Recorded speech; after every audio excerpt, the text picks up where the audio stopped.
Afternoon বন্ধুরা, বৌদিকে নিয়ে আমরা এখন সিটি লাইফে ডিএম কার্ডিওর যে অ্যাপয়েন্টমেন্ট আছে সেখানে দেখাতে যাচ্ছি।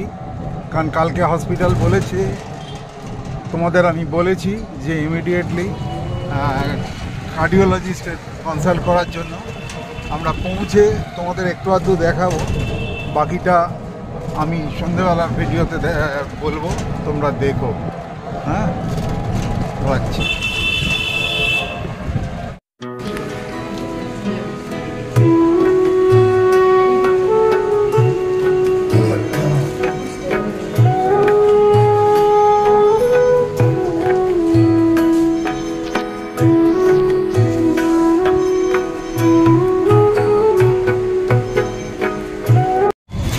সিটি লাইফে ডক্টর সোমনাথ মুখোপাধ্যায়কে দেখিয়ে আমরা এখন দিচ্ছি টোটো করে। জার্কিং যতটা কম হয় ভালো, তো খুব তাড়াতাড়ি হয়ে গেল কারণ ডাক্তার আগেই জানতো এবং আমরা এলে দুবার ডেকেছে, আমাকে ফোনও করেছিল। তো স্টিল ও দেখে ডেকে বললো যা যা ওষুধ ইমপ্লিমেন্ট করেছে সেইগুলো আজ থেকে চালু হয়ে গেলেই কাল পরশু থেকে কোনো সমস্যা হবে না আশা করছি, ঈশ্বরের কৃপায়। আর একটা ঘুমের ওষুধ দিয়েছে রাতে, খালি বৌদি মাথায় নানা রকম পাকানো এবং তার থেকে কী হচ্ছে ঘুম কম হচ্ছে, প্রেশার বেড়ে যাচ্ছে, এইগুলো প্রিভেন্ট করার জন্য বলেছে। তো আমরা ফিরে যাচ্ছি সন্ধ্যেবেলা, এই এপিসোডটা চালু করে শেষ করব। যদি বৌদির শরীর ভালো থাকে, একটু রেস্ট নিয়ে এতটা এলো, নতুন শরীর, সুতরাং অবশ্যই আনবো তোমাদের সঙ্গে, তোমরা সঙ্গে থাকো।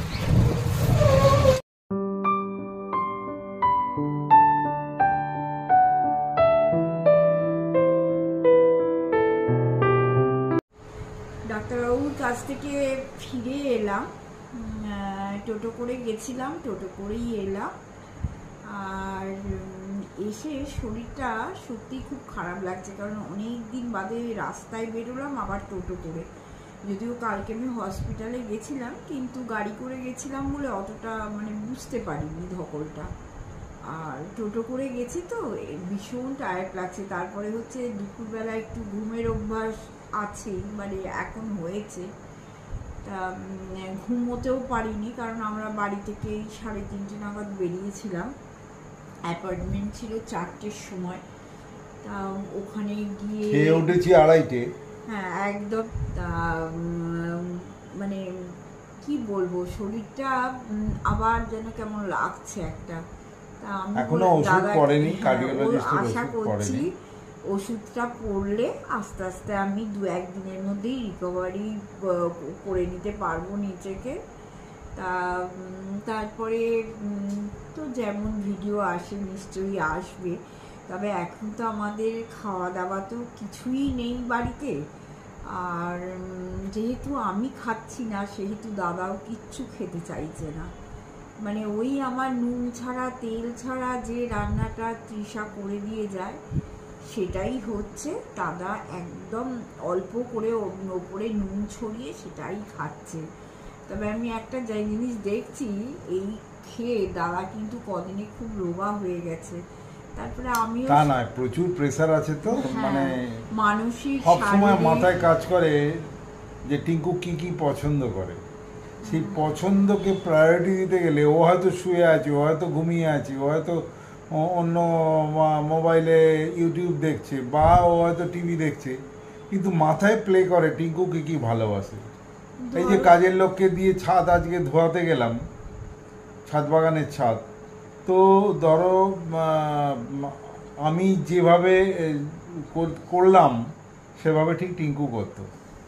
আর কাজের লোকের উপর ছাড়লে কী হবে, তারাও খুব সিনসিয়ার, ভালোই কাজ করে, কিন্তু ওই যে জলের বালতি ধরে ধরে নিজে এগিয়ে যাওয়া, নিজে ঝাঁট দিয়ে অত বড় ছাদকে সমস্ত ডাস্ট ফেলে দেওয়া, ওদের ওপর ডিপেন্ড না করে। সকালবেলার কাজ ছিল, এবার আমি তো প্রায় 1 মাস হলো ওপরে উঠতেই পারিনি, তাতে পরিশ্রমটা বাড়ছে আমার। আমি উঠিনি, তার দাদা তো প্রচুর পরিশ্রম, বুঝতেই পারছো। একটা কাজের মানুষ যদি বাড়িতে শুয়ে পড়ে, আর 2টো লোকই আমরা থাকি, এবার আমি যদি শুয়ে পড়ি তাহলে দাদার তো সব দিক থেকে এই বাইরে ছোটাছুটি, বাজার, দোকান, কেনা কাটা, কি রান্না হবে না হবে সব কিছু দাদার দায়িত্ব।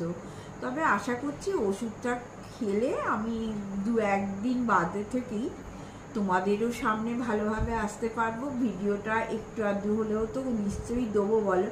ছেড়ে দিলেই ছাড়া হয়ে যাবে বলো। কত কষ্ট করে 2 বছর ধরে ভিডিও করছি, যদিও আমার ভিডিও মানে আমার চ্যানেলে গ্রোথ কিছু সেরকম নেই, কিন্তু তবুও তো একটা শিশুকে হামাগুড়ি দিতে শেখাচ্ছি, তাকে ফট করে ছেড়ে দিয়ে হাঁটতে না শিখিয়ে দিয়েই তাকে ছেড়ে দিতে মানে মন চায় না। আর সব থেকে বড় কথা, দাদাই বলো আমি বলো, তোমাদের কাছে আসতে ভীষণ ভালোবাসি, ভীষণ ভালোবাসি। যখনই ভাবি যে তাহলে কি চ্যানেলটা বন্ধ করে দেব, কারণ বন্ধুরাই বা আর কতকাল এইসব দেখবে, তখন না মনটা বড্ড খারাপ হয়ে যায়। যাই হোক, আমার শারীরিক আপডেট তোমাদের তো দাদা দিচ্ছে, আর আমাদের সঙ্গে বিয়ার করো। তারপরে আমার আজ থেকে কার্ডিওলজিস্ট কি বললে সেটা দাদা একটু শোনো, আর আশা করছি ওষুধটা পড়লে আমি একটু ভালোর দিকে যাব। আর ভীষণ উইকনেস, জানো তো, এটা হচ্ছে আমার শরীর। আর আজকে আছে ঘুম। হ্যাঁ, আজকে আবার দুজনেরই ঘুম হয়নি, আমরা অন্তত ঘন্টা দেড়েক ঘুমোই ভালো করে। ওই আর কি, দাদার কাছ থেকে শোনো। একটু ইচ্ছে হলো দাদার ভিডিও মানে ক্যামেরাটা খুলে বসেছে, তুমি সঙ্গে তো হও, আমি নেক্সট বলছি। হ্যাঁ, তোমাদের কাছে একটু আসি এই আর কি, চলে এলাম। আমার বন্ধুরাও ভালোবাসে আমাদের কথা শুনতে, সঙ্গে এইভাবেই থেকো। বড্ড অসময়ে আমরা এখন যাচ্ছি, আর মেয়েও এখানে নেই। যদি কিছু বড় সড়ো হয়ে যায় তখন মানে কুল কিনারা খুঁজে পাবেন আর কি দাদা। তো ঠিক আছে, সব মিলিয়েই জীবন তো, ভালোও আসে খারাপও আসে, সবটাই মেনে নিতে হয়। এই চলো, দাদা শোনো ডাক্তারবাবু কি বলেছে।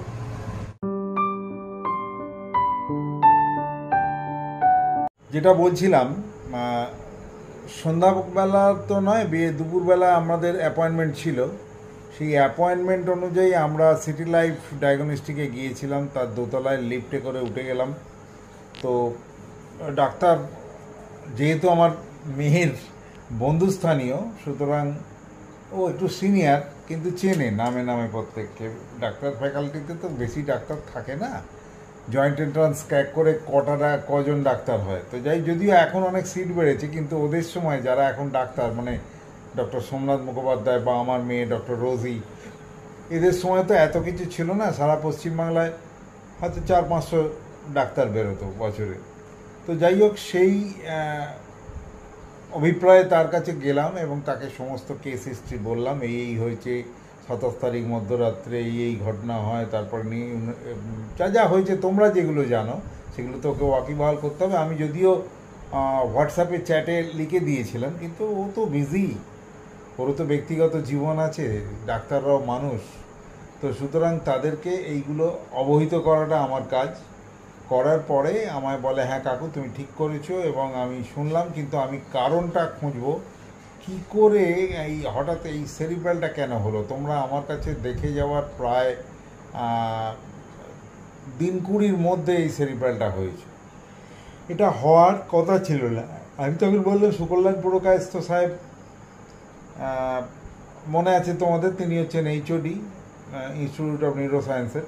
তো তিনি আমায় বলেছিলেন, দিদির যে কাজটা হয়েছে, সেটা রোগটা হয়েছে, সে রোগটা কিন্তু যে কোনো রোগের যে কোনো অবস্থায় যে কোনো ব্যবস্থায় হতে পারে।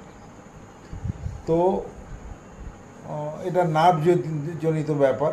এনিওয়ে, তো আমরা বলার পরে ও কিছু কিছু মেডিসিন দিল, যা বলেছিলাম তাই।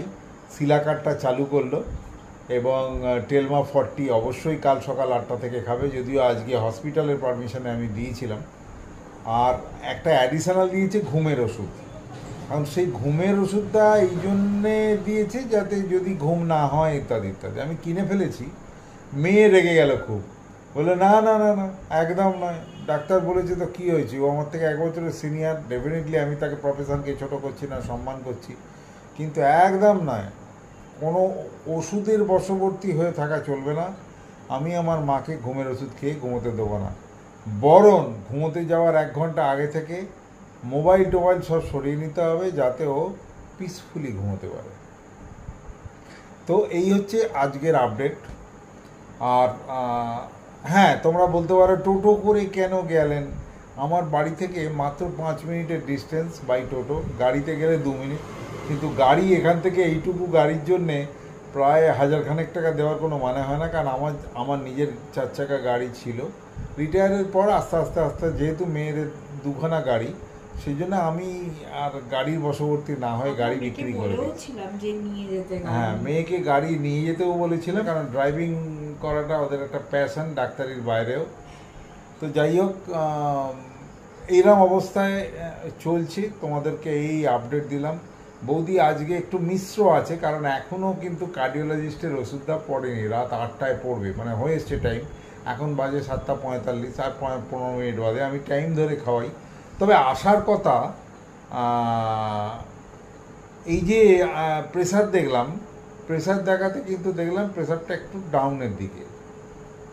তার মানে কি হলো, মাঝে মাঝে যে উঠে যাচ্ছিল সেটার থেকে এখন দিদি একটু ভালো আছে, নিজে নিজে ভালো হয়েছে। আমি চিন্তা করছি মানে ওটাকে খাওয়ানো ঠিক হবে কি হবে না বুঝতে পারছি না, আমার মনের মধ্যে চিন্তা চলছে। আরেকবার ওষুধটা দেওয়ার আগে আরেকবার প্রেসারটা দেখে নেব, কারণ যদি ওটা কম থাকাকালীন, মানে আমি এখন দেখেছি 134/76, তাই তো। তো যেটা বলছিলাম, তো প্রেসারটা যদি নিচের দিকে থাকে, আমাকে বলেছে কাকু যদি শিলাকার বলছি, যদি প্রেসারটা খুব কমের দিকে থাকে, মানে অ্যাটলিস্ট ওপরেরটা ডাউনে থাকে, তাহলে তুমি খবরদার শিলাকার দেবে না। তুমি বারবার তুমি প্রেসার দেখবে, এবং সেই অনুযায়ী এখন একটু স্টেবল হওয়া পর্যন্ত আমাদের ভালো করে অবজার্ভ করতে হবে। 2-এর জায়গায় 4 বার নিতে হতে পারে প্রেসার। তো এই হচ্ছে আজকের আপডেট, আর নতুন করে কিছু বলছি না, তোমাদের জাস্ট জানিয়ে রাখলাম, কারণ তোমরা অনেক দূর দূর থেকে, বিশেষ করে মিতালিদি জম্মু কাশ্মীরে বসেও আমাদের সিম পেয়েছেন এবং আমাদের ভিডিও দেখছেন। আমরা কৃতজ্ঞ, টাচড, এবং প্রত্যেকটা বন্ধু আমাদের পাশে আছেন, দিদির জন্য প্রে করছেন। এটা আমাদের কাছে একটা বিরাট পাওনা, ঈশ্বরের অনেক বড় আশীর্বাদ। তো যাই হোক, এই আজকের আপডেটটুকু আমি এটুকু দিলাম, তোমাদের চিন্তার কিছু নেই। পরবর্তীকালে কি হচ্ছে না হচ্ছে সবই আমাদের জানাবো। তো আমি অনুরোধ করছি দিদিকে এই পার্টটা শেষ করার জন্য। দাদার কাছে তো তোমরা শুনলে সব জিনিস। তা এখন প্রেশারটা, মনটা বেশ আনন্দ হয়েছে, যেটা মানে সেই দিন রাত্রিবেলা উঠে গেছে 200/100 প্রেশার। তা সাংঘাতিক, মানে আমি তো বুঝতে পারছি না, পাগলের মতো অ্যাটিটিউড করছি, ভাবছি আমি শুধু দাদাকে একটা কথাই বলছি, আমার মধ্যে সুগার ফল হয়েছে। অ্যাকচুয়ালি আমার তো সুগার কিছু নেই। এবার আমার তো এইরকম পরিস্থিতি আমি তো কখনো দেখিনি। এবার সুস্থ অবস্থায় আমি জানা খাচ্ছি, ভয় পেয়ে সেদিন রাত 12টার সময় ওই সব কাণ্ড করেছি। শুধু খেয়ে ভাবছি হয়তো শরীরটা ঠিক হবে, কিন্তু ঘটনাটা তো তা না। সে কি পরিস্থিতি, শুনি লোকের প্রেশার, বা আমারও বেশ অনেকদিন ধরেই প্রেশার আছে, কিন্তু এইরকম পরিস্থিতি প্রেশারে হতে পারে আমার মানে ধারণার বাইরে এই জিনিসটা। আজ আর বেশি প্রলম্বিত করে লাভ নেই, বন্ধুরা রেগে যাবে। বন্ধুরা তোমার চাইছে তুমি একদম রেস্ট নাও, তোমরা নিয়ে ফিট হয়ে 15 দিন বাদে ফিরে এসো। তা ইউটিউবে না এলে আমি জানতাম না যে এখনো পৃথিবীতে এত ভালো মানুষ এক্সিস্ট করে। বিশ্বাস করো, তোমাদের ভালোবাসায়, তোমাদের শুভেচ্ছায় মানে আমরা টাচড। আমাদের ভাষা নেই যে তোমাদের থ্যাংক ইউ জানাবো, তোমাদের কিছু বলবো। যদিও আমি সবসময় বলি নিজের ফ্যামিলি মেম্বার্সদের থ্যাংক ইউ জানানোটা উচিত না, ভালোবাসা জানানোটাই উচিত। কিন্তু বিশ্বাস করো, আমি যদি ইউটিউবে না আসতাম তাহলে আমি জানতাম না যে আমরা এইরকম কিছুই না, একটা সাধারণ মধ্যবিত্ত বাড়ির মানুষ, আমি আর দাদা। তা তোমরা আমাদের এত ভালোবাসো, যাই হোক বন্ধুরা এইভাবেই সঙ্গে থেকো। আমি আশা করছি কার্ডিওলজিস্টের ওষুধগুলো পড়ে গেলে আমি খুব দ্রুত আরোগ্য লাভ করব। আর 5 তারিখ তো জানো আমার আবার ডাক্তার দেখাবার ব্যাপার আছে, 1 মাসের চেক আপ, 1 মাসের চেক আপ, সেটা হসপিটালে গিয়েই করতে হবে আমার।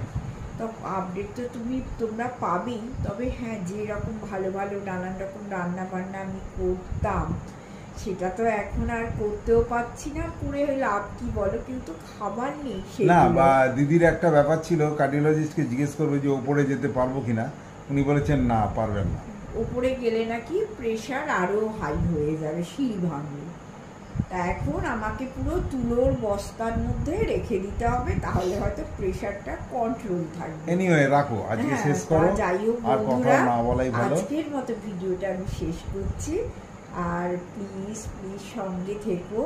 তোমাদের সবার জন্য রইল আমাদের শুভেচ্ছা, শুভকামনা, ভালোবাসা। সাবস্ক্রাইব করতে একদম ভুলো না। আমি একটু আর ভালো কমেন্ট লাইক চাই, প্রত্যেকের কাছে আমরা কমেন্ট আশা করছি। প্লিজ কমেন্ট করো, একটু দাদা বৌদির পাশে থেকো। হ্যাঁ, এটাই আমাদের বড় পাওয়া, কারণ বুঝতেই তো পারছো দুজনে মিলে থাকি, মেয়েও এখানে থাকে না, বাইরে থাকে। হ্যাঁ, নিজেরা খুব অসহায় ফিল করি এক এক সময়। Tata, take care and by.